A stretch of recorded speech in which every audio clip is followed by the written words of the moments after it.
বন্ধুরা, ঢাকাই পরোটা আমি বাড়িতে বানিয়ে ফেললাম। এই রেসিপিটা দেখার জন্যে প্রথম থেকে শেষ পর্যন্ত দেখবেন। নতুন নতুন রেসিপি দেখার জন্য চ্যানেলটাকে সাবস্ক্রাইব করবেন।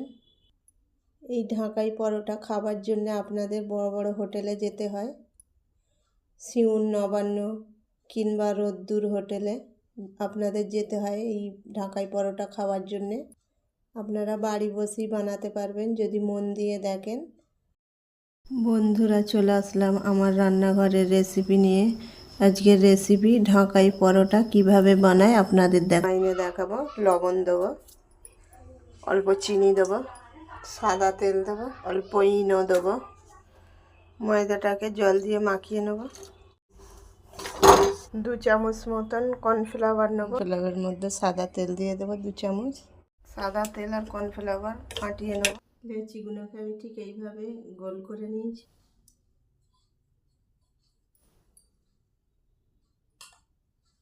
আমি এটা চাকুর সাহায্যে কেটে নেবো, একটু নিয়ে গোল করে নেব।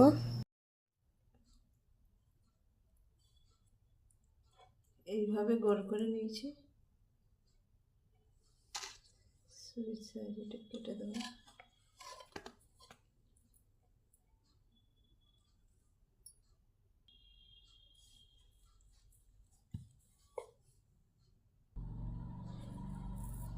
এইভাবে সব পরপর সব বেলে নিয়েছি। এবারে চলুন রান্নাঘরে যাওয়া যাক। এক এক করে সব তেলের মধ্যে দিয়ে সব ভাজি করে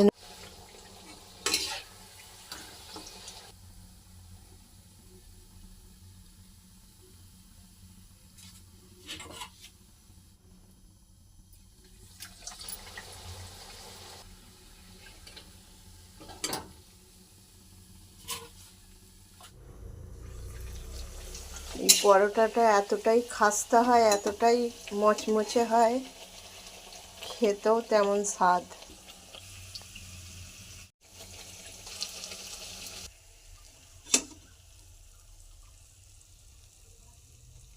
সুন্দর হয়েছে দেখুন।